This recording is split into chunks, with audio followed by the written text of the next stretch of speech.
네, 오늘 에스라 4장 전체를 두고 이 하나님의 말씀을 우리 성도님들에게 전달하겠습니다. 오늘 우리가 짧게 좀 전체를 다 읽으면 너무 길기 때문에 1절부터 6절까지만 읽었는데 이 4장은 뭐 쉽게 얘기하면 요약하자면 지금 포로로부터 귀환해서 성전 재건을 지금 하고 있는 상황 중에 성전 재건이 일시적으로 지금 중단된 사례에 대해서 오늘 이 본문이 말씀하고 있습니다.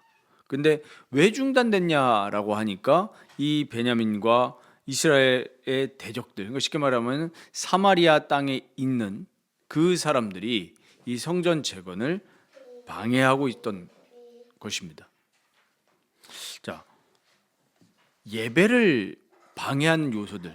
정말 우리가 이제 성전을 재건하는 지금 이유가 뭡니까? 다시 이 하나님의 영광이 임하는, 하나님이 임하시는 그 성전을 다시 재건함으로써 이스라엘 민족들이 정말 다시 온전히 하나님을 예배하고 우상에게 예배하지 않고 정말 하나님을 예배하면서 하나님의 영광이 그 예루살렘에 임하는 것을 보기 위해서 지금 성전 재건하는 거 아닙니까?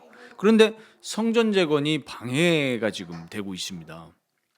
그래서 우리가 참된 예배를 방해하는 요소들이 외부적으로도 너무 많고 또 특별히 오늘 우리가 보면서 우리의 마음도 살펴볼 것인데 이 내부에서 예배를 가로막는 요소들도 너무나 많습니다. 우리 안에서부터 흘러나오는.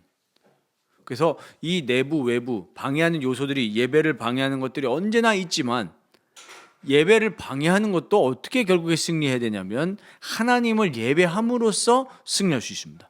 그러니까 결국에 우리의 오늘 말씀 제목대로 예배의 인생을 걸 때 우리 인생에 하나님의 영광이 걸리고 모든 것이 회복되는 참된 하나님의 복이 우리 성도님들 인생 가운데 임하시기를 주님의 이름으로 축원드립니다.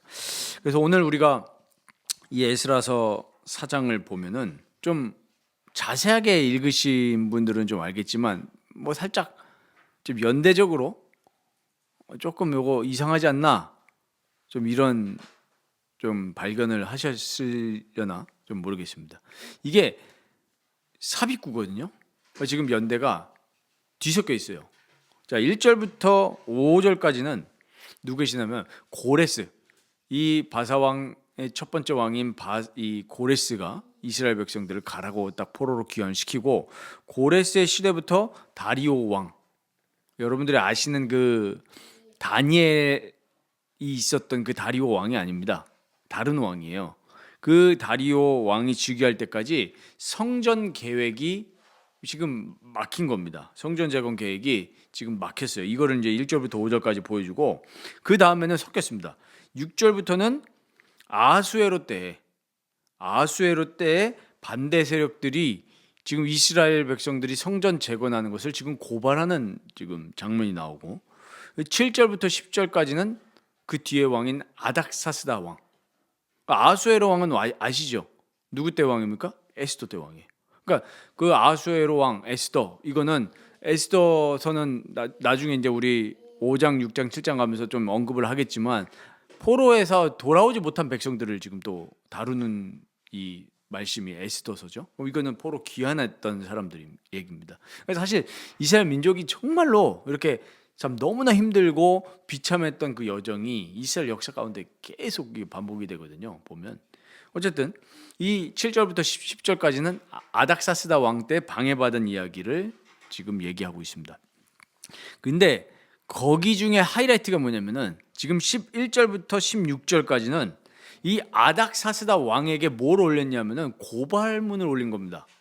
고발문을 올려서 얘네들이 성전 재건을 하는 게 뭐라고 고발을 하냐면은 이 왕의 통치에 방해가 됩니다. 결국엔 이거 왕을 반역하는 행위입니다. 이렇게 얘기를 하거든요. 근데 우리 한번 보겠습니다. 오늘 에스라 4장 한번 보십시오.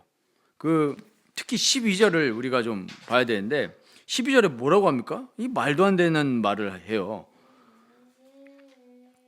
왕에게 아뢰나이다. 당신에게서 우리에게로 올라온 유다 사람들이 예루살렘에 이르러 이 패역하고 악한 성읍을 건축하는데 이렇게 얘기해요. 지금 하나님을 예배하는 성전을 건축하는데 지금 아닥사스다 왕에게 얘기하기를 패역하고 악한 성읍 이렇게 얘기를 합니다. 저는 이 말씀 묵상을 하면서 야, 그래 하나님의 대적들이 이 성전을 건축하는 것을 지금 보면서 패역하고 악한 성읍이랍니다. 완전히 하나님을 대적하는 거 아닙니까? 하나님을 완전히 무시하고 방해를 해요. 이 당시에 이 대적들은 결국에는 하나님을 섬기지 않는, 여호와를 섬기지 않는 이방인들이었습니다. 이방 신전을 섬기고, 호나 우리 저번에 사마리아 얘기 말씀드렸죠. 아수르 왕이 강제로 이주시켰던 그 이방인들과 혼합 민족이 돼버렸어요. 그래서 하나님을 예배하는 민족이 아니죠. 근데 정말 처참하게도 우리 입장으로 들어가서 생각해 보십시오. 지금 하나님을 예배하려고 우리가 예를 들자면 예배당에서 이렇게 모임을 가지고 예배당을 준비하려고 하는데 바깥 사람들이 보기에 야 저거 진짜 폐역하고 악한 공간이다. 쉽게 지금 우리말로 하면 혐오 시설. 저거 왜 기독교인들 왜 저러는 거야? 지금 이런 지금 처참한 상황이 돼서 이게 그냥 물리적인 방해라고 하면 또 싸워서 이길 수 있다 치지만 이 지금 어떻게 막은 거예요? 정치적으로. 아예 왕에게 지금 우리가 법원에다가 고발을 넣는다 이 정도가 아니라니까요. 그 당시에 무소불위의 권력을 가진 왕에게 고발을 해서 이거 뭐라고 합니까? 결국 왕들에게 손해가 될 겁니다. 이런 얘기를 13절에 이야기를 합니다.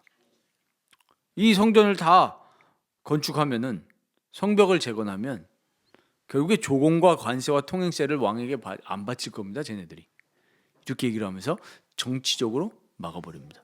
이게 지금 이제 1절부터 16절까지 이렇게 나오죠. 그러면서 이제 마지막에 이제 어떻게 맞춰집니까?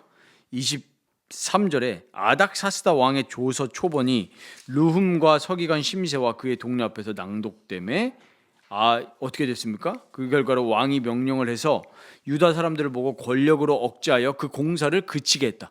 지금 성전 영광스러운 하나님의 성전을 재건하는 일이 지금 일시적으로 중단이 되어버리고 말았습니다.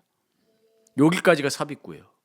그러면서 24절에 다시 이에 예루살렘에서 하나님의 성전 공사가 바사왕 다리오 제2년까지 중단되니라. 다리오 왕은 그 아닥사스다 아수에로 왕보다 더 전 사람이거든요. 근데 왜 끝에 나왔습니까? 이게 삽입구예요. 그러니까 이 얘기는 무슨 얘기냐면 이토록 성전 재건과 성벽 재건이 계속적으로 반복적으로 어려움을 당했다라는 것을 강조하기 위해서 뒤에 얘기를 앞에다가 끌어당긴 거예요.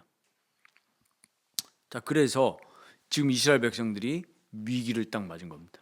성전 재건하기 위해서 돌아왔는데 성전 재건이 막혔어요. 어떻게 할 겁니까? 우리 이걸 보면서 정말 우리가 이 방해를 뚫고 정말로 하나님을 예배하는 것에 또 그 정말 참된 예배 회복으로 가는 여정이 정말 쉽지 않구나. 이 말씀을 보면서 우리를 그대로 돌아보십시오. 저도 이 말씀을 한 주간 묵상하면서 정말로 하나님을 온전히 예배하겠다. 제가 마지막으로 교회 개척을 결심을 하고 나올 때 저도 이제 아내에게도 이야기를 많이 했지만 딱 한 가지였거든요. 내가 정말 거기서 드리는 예배를 하나님 받으시겠냐라는 그 의문, 그리고 정말로 하나님을 온전하게 예배하기 위해서는 영과 진리 안에서 예배를 드려야 되는데 순전하게 그리스도의 영광이 선포가 되지 않고 이 사도적인 복음을 전하지 않는데 또 그렇게 말하지 않는데 하나님이 예배를 받으실까? 그거였거든요. 그러니까 그거 하나 때문에 결단하고 예배하기 위해서 나온 겁니다. 2년이 다 이제 돼가죠. 그런데 앞에 펼쳐진 거는 정말로 하나도 쉽지 않은 그런 환경들이 계속 오는 거죠. 쉽지 않아요. 쉽지가 않습니다. 하나님을 온전히 예배하겠다고 하는데 오히려 환경들은 더 어려운 거예요. 이런 상황이 이스라엘 지금 백성들에게 닥친 겁니다. 자, 그래서 첫 번째는 우리가 이걸 생각해야 됩니다. 이스라엘 백성들이 지금 왜 이렇게 됐는지. 왜 그렇습니까? 그동안 하나님을 반역한 결과예요. 그러면 하나님은 인간보시냐? 하나님은 무조건 벌만 주신 하나님이냐? 사람들 이런 얘기하죠. 근데 우리는 생각을 해봐야 됩니다. 하나님이 싫어하시는 것을 했다면 그걸로 인해서 나오는 결과들에 대해서는 우리가 생각을 하고 돌아보고 회개해야 된다는 얘기예요. 우리 육신적으로만 해도 보십시오. 당연히 우리 몸은 건강한 상태를 유지하려고 가도록 계속 가잖아요. 항상성이 있잖아요. 그런데 내가 지금 일단 문제가 왔다라고 했을 때는 좋은 방향으로 가는 걸 둘째 치고 그 동안에 내가 몸 관리를 건강하게 안 했으면 지금 아픈 거예요. 사고로 생긴 게 아닌 이상이야. 그러니까 이스라엘 백성들이 일단 우리에게 어떤 어려움 저런 어려움 왜 오냐 이러기 전에 이스라엘 백성들의 과거를 보십시오. 철저하게 하나님이 하지 말라고 했던 짓들을 계속했습니다. 하나님은 자기를 마음과 뜻과 힘을 다해서 사랑하고 정말로 하나님을 섬기면 나는 너희의 하나님이 될 것이다. 이렇게 얘기를 하는데 대놓고 언약을 무시했잖아요. 그를 하나님은 바로 진노하신 게 아니라 참고 계속 참으셨어요. 그래서 하나님은 처음부터 멸망시키신 게 아니라 누굴 보내셨습니까? 주의 선지자들을 보내가지고 계속 경고하시잖아요. 예레미야를 안 보내셨습니까? 에스겔을 안 보내셨습니까? 계속 보내셔가지고 말씀하시는데 안 들어먹어요. 그러니까 1차적으로 왜 바벨론 포로가 됐습니까? 포로 당할 만 했으니까 당한 거예요. 우리 이 사실을 생각해야 됩니다. 우리 삶을 보면서 오는 여러 가지 어려움들이라든지 그런 것들에 대해서 우리가 생각을 해봐야 돼요. 첫 번째로. 그래서 우리는 굉장히 한 가지를 생각했을 때 다각도적으로 생각해야 됩니다. 그리고 그 끝에는 뭐가 있죠? 모든 것을 합력해서 선을 이루시는 그러니까 하나님의 선하심을 우리는 궁극적으로 묵상해야 되고, 그렇지만 어려움이 왔을 때는 다각도적으로 생각을 해봐야 됩니다. 내가 이거 지금 주님이 이유 없이 우리 욥처럼 하나님의 주권 가운데서 주시는 어려움인지, 아니면 내가 잘못했기 때문에 하나님이 사랑하신 자이기 때문에 징계로 주시는 어려움들인지 좀 생각을 해봐야 돼요. 우리가 아무 생각 없이 살면은 어떻게 되겠습니까? 이상하게 사람들이 돼요. 그냥 맨날 나에게는 어려움밖에 안 오나 이러면서 좌절만 한다든지, 아니면은 나에게는 좋은 일만 일어나야 되는 게 당연한 거야 이런 식으로 가든지, 둘 중에 하나죠. 근데 우리는 이 하나님을 반역했을 때, 하나님께 죄를 지었을 때 나오는 결과에 대해서 우리는 늘 생각을 해야 됩니다. 하나님 공의 하나님이시기 때문에. 이렇게 성전을 재건하고 하나님의 영광이 임하는 성전에서 예배를 회복해 나가는 일이 정말 이렇게 어렵고 힘든 겁니다. 우리도 마찬가지입니다. 참된 예배를 회복하려고 나가는 여정 속에서 여러 가지 어려움들이 있습니다. 대표적인 것들이죠. 예를 들면 불신자 가정에서 예수를 믿기 시작을 했는데 부모님이 예배를 드리지 말라 이런 외부적인 방해가 있는가 하면, 나 이제부터 정말 하나님을 예배하고 정말 그리스도 안에서 하나님을 찬양해야겠다 이렇게 결단을 하고 다짐을 했는데 막상 또 돌아가니까 집에 재밌는 게 너무 많아요. 그래가지고 예배 안 드리고, 오늘 예배 드리기 싫다, 오늘은 좀 놀러 가야지 이러면서 주말에 놀러 갈 수도 있고, 이런 여러 가지 예배를 방해하는 요소들이 계속 우리 삶 속에 생길 수밖에 없습니다. 그래서 우리는 우리 속사람을 단단하게 세워 나가야 됩니다. 어떻게 속사람을 단단히 세워 나가느냐?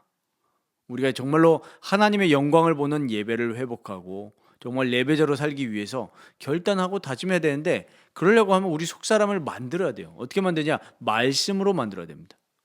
우리 기독교는 행위의 종교가 아닙니다. 이스라엘 백성들이 이렇게 처참하게 바벨론 포로를 당할 수밖에 없었던 이유는 뭐죠?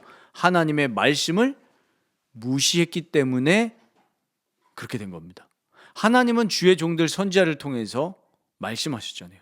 우리 선지서들 보십시오. 그 선지서들 처음에 시작하는 게 뭡니까? 뭐죠? 누구에게 언제 여호와의 말씀이 임하니라.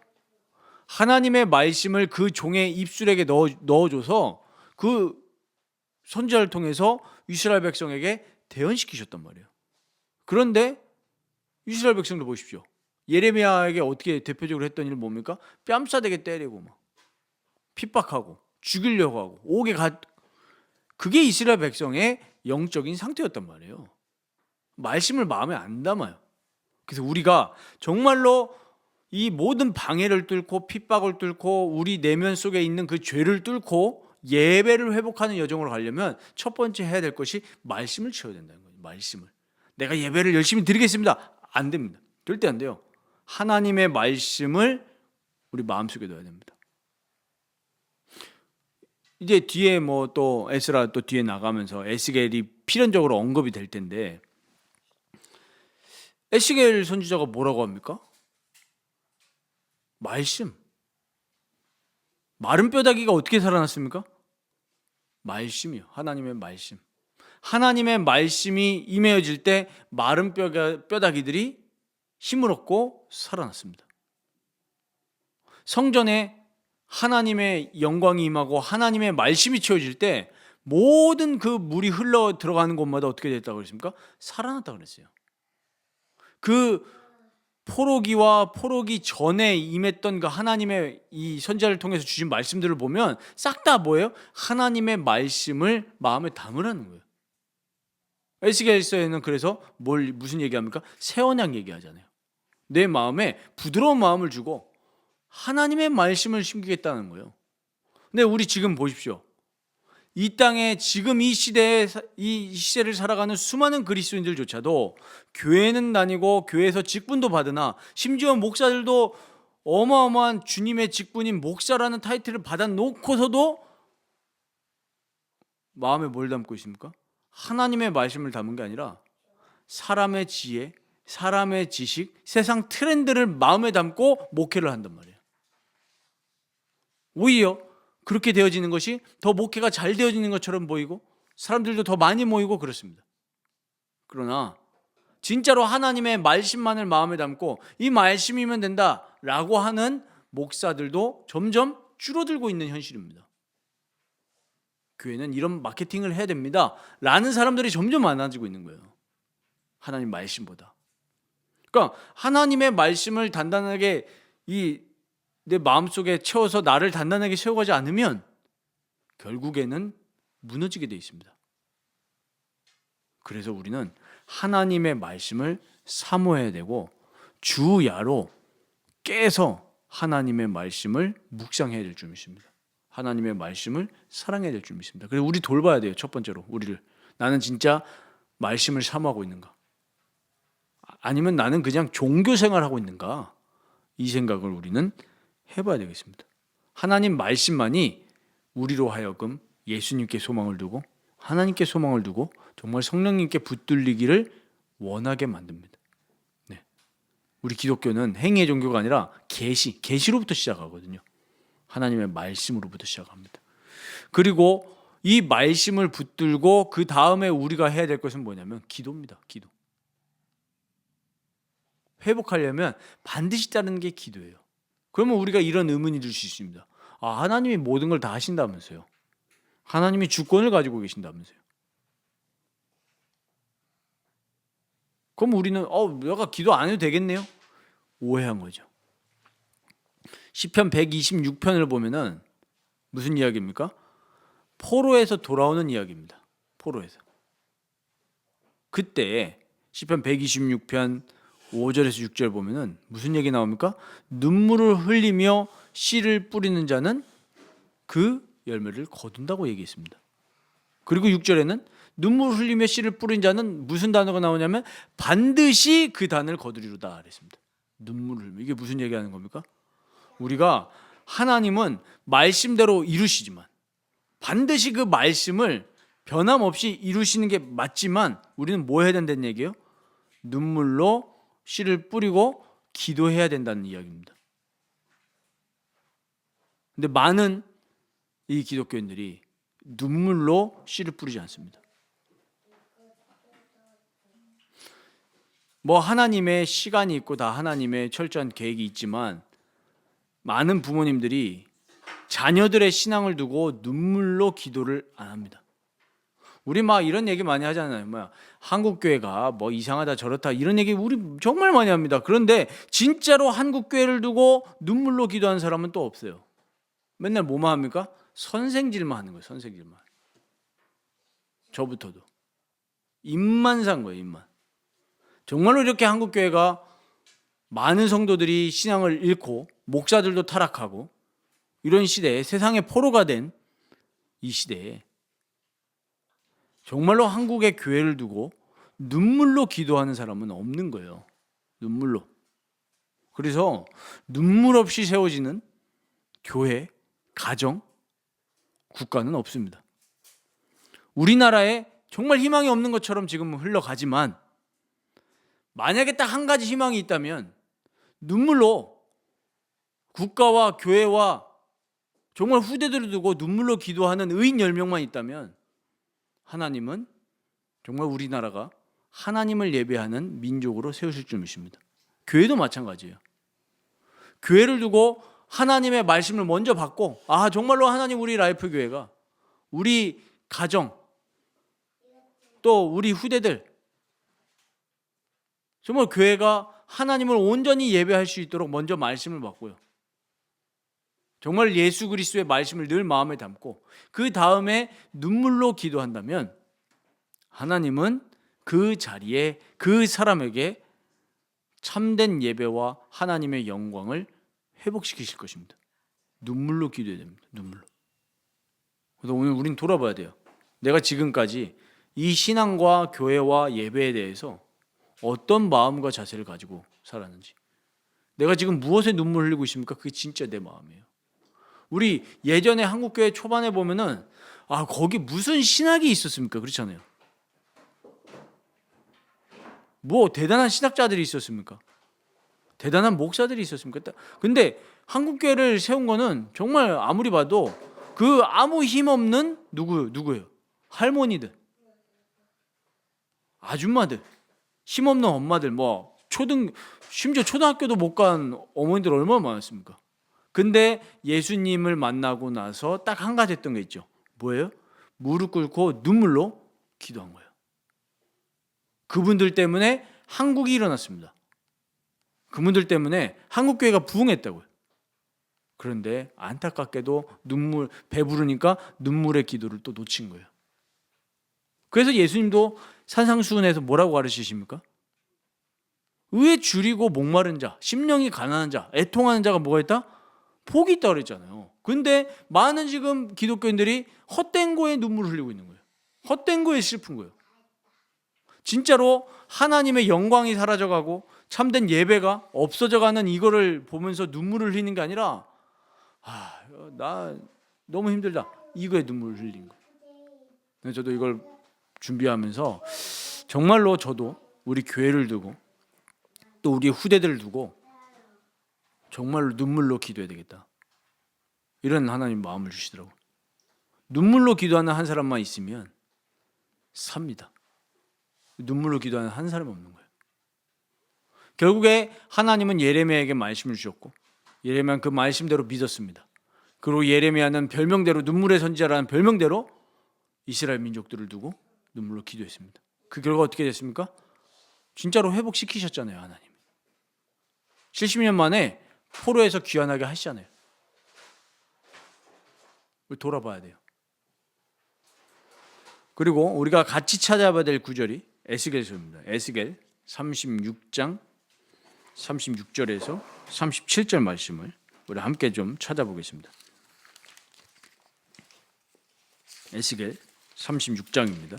우리 포로기 전인의 말씀인데 잘 아시는 36장, 37장은 좀 우리가 유명한 말씀이니까 잘 알죠.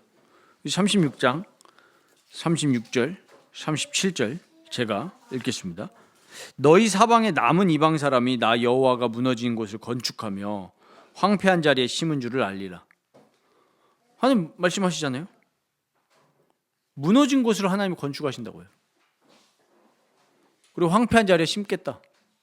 나 여호와가 말하였으니 어떻게 하신다고요? 이루리라. 그런데 37절이 중요합니다. 주 여호와께서 이같이 말씀하셨느니라. 그래도 이스라엘 족속이 이같이 자기들에게 이루어 주기를 내게 구하여야 할지라. 내가 그들의 수요를 양떼같이 많아지게 하되. 자, 무슨 말씀하시죠? 하나님이 말씀대로 이루실 것이지만 이스라엘 족속이 이같이 하나님이 자기에게 이루어 주기를 어떻게 해야 된다고요? 내게 구하여야 할지라.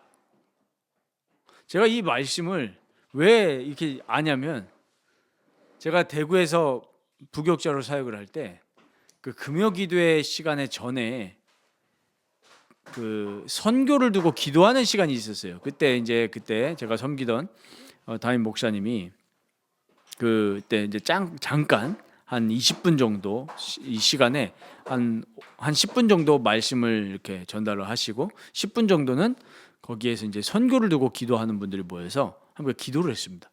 근데 이 늘 한 꼭 이렇게 주기적으로 한 번은 이 말씀을 꼭 얘기를 해요. 그러니까 안 까먹어요. 그래서 뭐 하시냐면은, 우리가 선교사를 보내놓고 그 교회에서 이제 선교를 이렇게 후원하고 하는 게 있었는데, 선교사를 보내놓고 돈만 보내면 선교냐? 아니다. 기도해야 된다. 그러면서 이제 기도에 대한 말씀, 그리고 기도에 대한 예화 이런 걸 많이 얘기하셨어요. 그래서 진짜 선교는 돈 보내는 게 아니라 기도하는 거다. 그러면서 이제 이 얘기를 하셨는데, 이 구절이 그래서 제가 귀에 딱지가 않게 앉아 있어서 이 말씀을 준비하다가 이 구절이 딱 떠오르더라고요. 아, 하나님이 이루실 것이지만 그래도 이스라엘 족속이 내게 구해야 된다. 어떻게 생각하십니까? 우리가 교회를 세워가고 참된 예배를 회복하는 데 있어서 저절로 되는 건 하나도 없습니다. 하나님이 하십니다, 물론. 그런데 어떻게 된다고요? 우리가 하나님께 구해야 되는 거예요. 우리 교회, 라이프 교회, 우리 가정, 그리고 이 나라와 민족을 두고 뭐 해야 된다고요? 기도해야 된다. 아, 하나님이 하시겠지. 맞는 말이지만 이건 운명론입니다. 우리는 그런 신앙이 아니죠. 하나님이 하시지만 오늘 내가 하나님 앞에서 해야 될 것이 뭐냐? 이걸 찾는 게 올바른 신앙이에요. 그래서 오늘부터 이 말씀을 통해서 기도하시기 바랍니다. 기도할 때 하나님이 일하실 것입니다. 먼저 우리가 기도해야 될 것이 정말 뭐겠습니까? 우리 자신의 개인의 신앙이 정말 하나님을 온전히 예배하고 우상 숭배하지 않고 나 외에 다른 신을 두지 않는 정말 온전한 신앙인으로 서게 하옵소서. 그리스도 예수 안에서 하나님만 바라보고 하나님만 사랑하는 신앙이 될 수 있도록 기도하셔야 됩니다. 그리고 하나님이 세우신 이 라이프 교회를 두고도 기도하셔야 됩니다. 우리 라이프 교회가 단순히 어떤 뭐 수적인 자립 이런 게 아니라 정말로 변질되지 않고 순수하게 우리가 단 한 명 있다 할지라도 순전한 복음이 선포가 되고 올바른 권징이 시행이 되고 올바른 이 성례가 시행이 되는 참된 교회로 나갈 수 있도록 그렇게 기도하셔야 되는 거예요. 눈물로. 그리고 이 국가를 두고도 기도하셔야 되는 거죠. 어떻게 해요? 많은 사람들이 사람을 섬기고 이념을 섬기고 있고 사상을 섬기고 있는데 정말로 하나님을 예배하고 하나님의 통치대로 살아가는 민족과 우리 한국교회가 될 수 있도록 눈물로 기도해야 되는 겁니다. 우리가 이 어떻게 보면은 이 말은 그만 멈춰야 될 때가 온 것 같아요. 뭐 해야 됩니까? 기도해야 되는 겁니다. 기도. 눈물로 기도하는 거. 저는 그거 스토리를 많이 들었거든요. 우리 뭐 여기에 다 그런 옛날에 전설적인 이야기들 많이 들으셨겠지만 진짜 눈물로 기도하는데 하나님이 기적을 베푸신 일들이 한국에 많았습니다. 네? 그거를 뭐 많은 사람들이 기복주의라고 비판하지만 기도 안 하는 사람들이 꼭 기복주의라고 비판을 해요. 기도 안 하면서. 저희 할머니도 그랬습니다. 아니 이분이 뭐 북한에 전쟁 나기 전이니까 저기 북쪽 지역에 계시다가 서울로 이제 전쟁 전에 피난 오셨는데 그러고 나서 결혼하시고 나서 신앙을 갔는데 남편분을 위해서 몇 년 기도했냐? 30년 기도한 거예요. 30년 그렇게 눈물로 기도했는데 하나님이 일하시죠. 그러니까 그렇게 강팍하고 하나님을 대적하던 저희 할아버지에게 하나님이 역사하셔서 무릎 꿇게 하신 거예요. 그래가지고 나중에는 목사 되게 하셨습니다. 그래가지고 뭐 하셨냐 하니까 저 성남에 뭐 저기 청계천에서 판자촌에서 살던 사람들이 넘어와가지고 고아 이런 사람들 진짜 많았거든요. 나중에 들어보니까 저희 할머니 할아버지가 뭐 하시냐면 고아들을 돌보신 거예요. 그 당시에. 그래도 그 고아들에게 믿음을 전달하고 그 고아들이 나중에 선교사라고 가셨다는데 뭐 누군지는 제가 모르겠습니다. 근데 나중에 계기가 되면은 꼭 한번 뵙고 싶은데 그렇게 눈물로 할머니의 눈물의 기도가 가정을 세운 거예요. 저희 아직도 얘기를 들어보면 그 서울에 저희 할머니 할아버지가 저기 삼청동 그쪽에서 사셨다고 그래요. 그래서 지금 가면 저 삼청 공원 있잖아요. 그쪽 가시면 아직도 아시더라고요, 아버지가. 그런데 그렇게 눈이 오면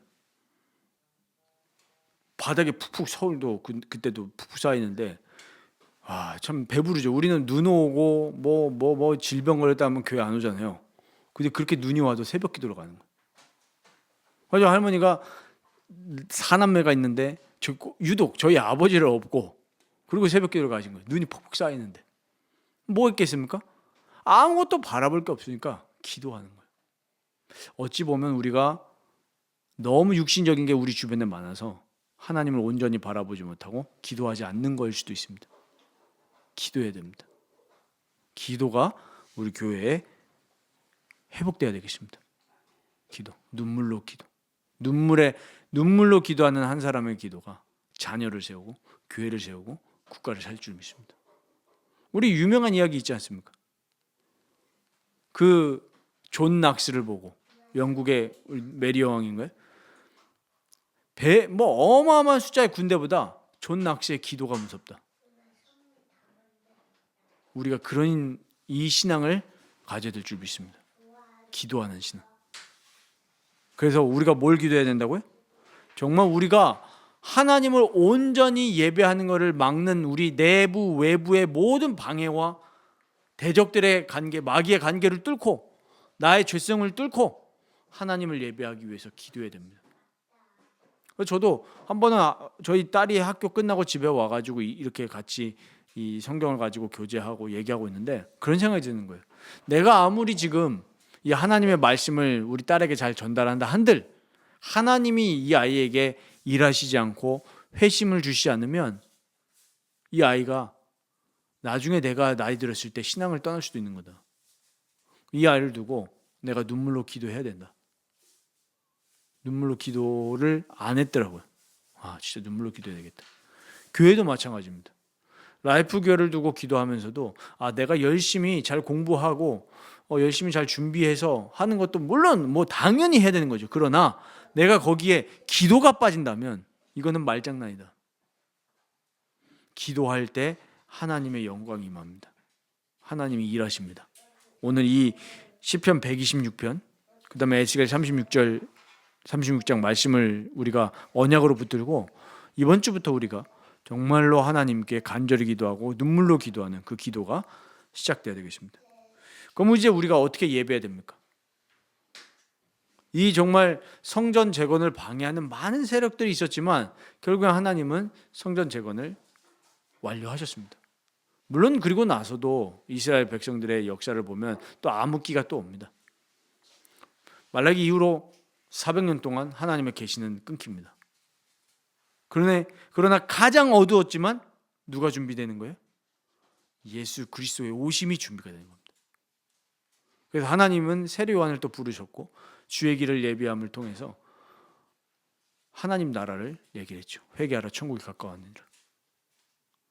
마찬가지입니다. 지금 우리 개인의 삶뿐만 아니라 한국교회 전반적으로나 우리나라의 여러 가지 상황 속으로 봤을 때 너무나 어둡고 너무나 희망이 없는 것처럼 보이지만 이때 하나님의 영광이 정말로 임하기 전에 가장 어두운 겁니다.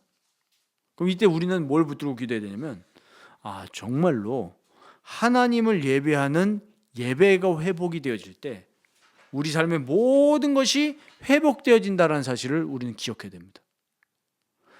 한 국가가 하나님을 올바르게 예배하면 하나님은 그 나라를 복주십니다.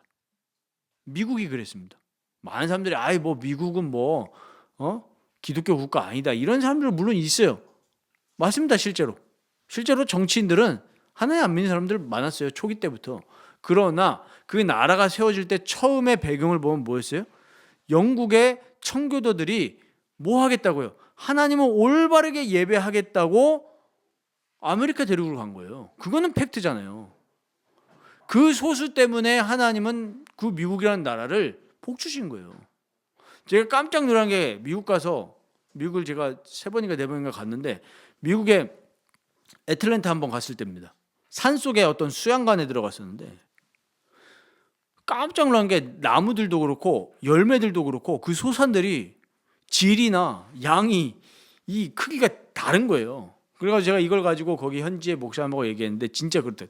땅이 다르다는 거예요. 심었을 때 이 열매를 뱉는 게 한국하고 다른 거예요. 근데 예전에 제가 이 얘기를 아까 대구에 있었을 때 그 목사님도 똑같이 얘기하셨거든요.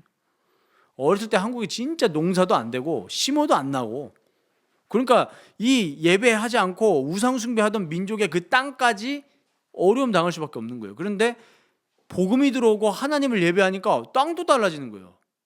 자연까지. 그럴 수밖에 없죠. 왜? 우리 인간의 마음이 어떻냐에 따라서 이 피조 세계까지 영향이 가거든요. 그러니까 진짜 하나님을 예배할 때 하나님이 그 밭에 소산물을 주시고 자녀들에게 복을 주시고, 이거는 영적인 과학입니다.